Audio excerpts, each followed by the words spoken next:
All right, Wiz, I'm going to need your help on this one, okay? Now, one of Okay. the biggest debates that hip hop has had over the years is how much involvement did Puerto Ricans have in the creation of hip hop? Now, you know, Fat Joe had came out and he said it was 50-50, and he received a lot of backlash for that, right? I interviewed your man K-Born, and he said you got to break it down into the elements. He said Puerto Ricans were mainly into breakdancing and graffiti, but on the DJ and rapping side, it was mainly blacks. Man, roll the clip.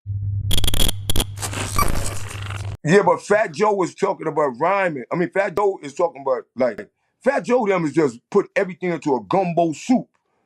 So that's why Fat Joe was saying, yo, now it was Spanish people there, Spanish people there, Spanish people there. It was Spanish people there, Fat Joe. But it was more, the Spanish people was breakdancing, Fat Joe. Or the Spanish people was doing graffiti.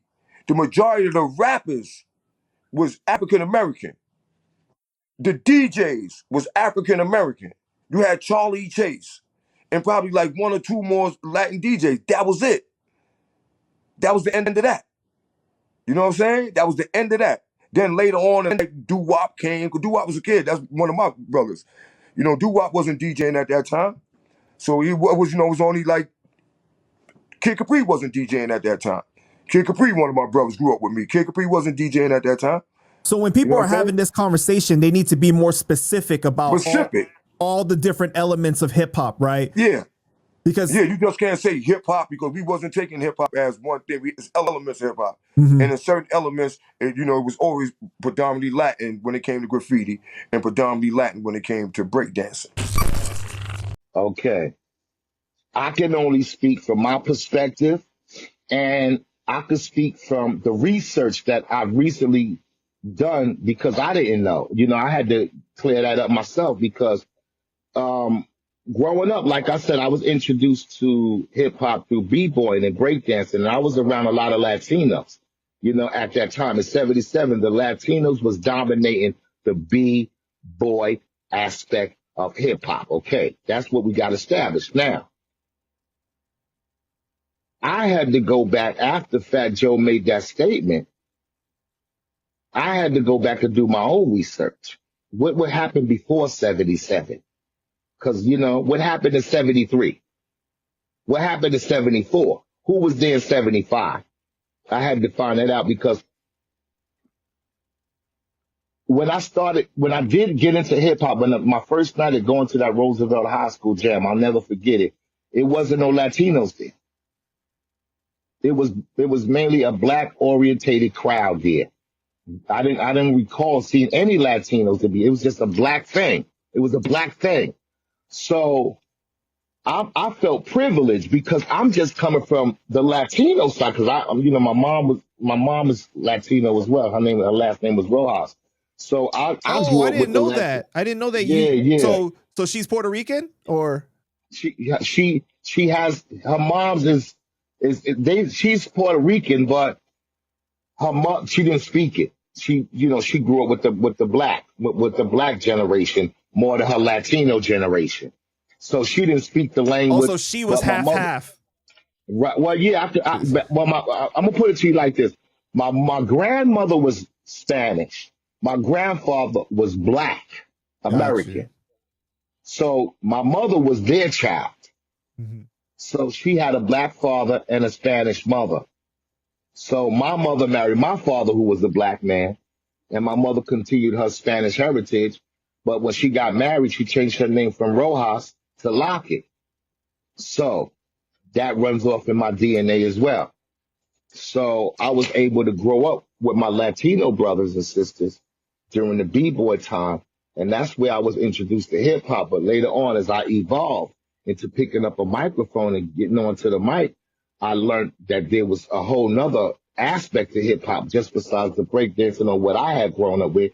There was rhyming and DJing and you know, all kind of other stuff from a whole nother aspect. So I melted right into that. I wasn't no separation at that time in our minds. You know, the way we are debating about this topic today, back in those days, there was really no separation for me in my mind, because I had grown up with the Latino brothers and sisters, and now was mingling with the black brothers and sisters. So it wasn't no separation for me. It was all the same to me, but I was able to experience both sides of the fence. But back in the day in New York, though, they were almost viewed as the same too, or very close, right? Like blacks and Latinos. Yeah, well,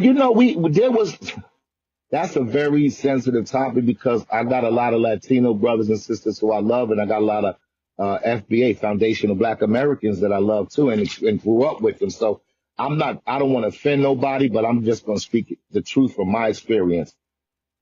Cass had made a statement on Vlad saying that Latinos didn't play a big part in hip hop, that maybe one or two of them, and that they were pretty much listening to merengue and salsa while we was listening to hip hop and turntables in the park.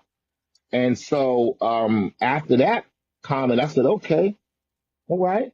Then years after that, Fat Joe comes out with the comment about Latinos 50-50. being 50% of the creation of hip hop, which I totally disagreed with. I totally disagreed with that because when we talking creation or we talking contribution, this is where we get it twisted at.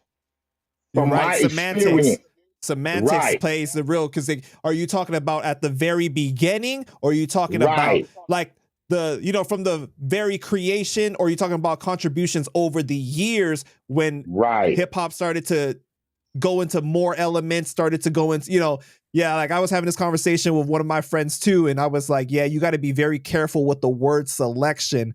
What are you specifically saying? Correct. And that's what I think a lot of people who are not selective with their wording, got, like Fat Joe, got misconstrued it. Because first of all, I was there and Fat Joe wasn't. See, I was there and Fat Joe wasn't there when I was there. So for him to make that statement, I kind of looked at the adolescence in it, and I understand that, it's about time for that to happen. But it wasn't accurate. And, I was very offended when Fat Joe made that statement because, when we're talking about the creativity, we're not talking about the contribution. And that's what, again, like the wordplay, I felt that, he was playing with the words. And if he didn't know and understand, but I feel like he meant what he said. He really felt in the creation aspect of hip hop, Latinos contributed just as much as FBA, Foundational Black Americans. And I didn't see it that way. I didn't see him as the creating, but I see them as the contributors as well. Got you. Okay. But Joe was born in 1970. So can you really say that he wasn't there? I guess you said he was born in 1970. He wasn't when he was born in 1970. He was a baby. Right. He was a baby in 1970. Unless he was coming out at like 5 years old, to really be a part of everything. I get you, yeah. So in 1980, he was only 10. Right. So if he was born in 70, by 1980, he was 10 years old. Right. And hip hop was already here. Yeah. So how can he make a statement like that when he was a baby when hip hop was being evolved? We're dealing with numbers. What about the argument that people say that hip hop really comes from, Jamaica and from the Caribbean and everything? And what do you think about all of that? First of all, I don't like to speak about an opinion, or I don't like to make assumptions. I don't speak like that. I speak with facts. So the answer to that question is, if you do your research, you'll find out that that's not true. You'll find out that Busta Rhymes making that statement and those allegations, and Fat Joe making those statements and allegations at the same time, those statements is not accurate at all. They're not accurate at all. In fact, to be honest with you, Jamaica copied Americans. Their music, their whole thing was what they've learned from Americans. And they took it to Jamaica and brought it back. So it's like, if we do the research on these things, we don't have to have an opinion because everybody got one. But if you do your research, you'll see that that's not true at all. That's not, in fact, the Jamaicans copied Americans. They used to remake our great legendary black artists' music over. They copied our stuff. They remade our songs over in their reggaeton stuff. We wasn't copying their stuff. They came in was learning from Americans, and that's how they were able to, grow and develop the way they've grown and developed in their culture.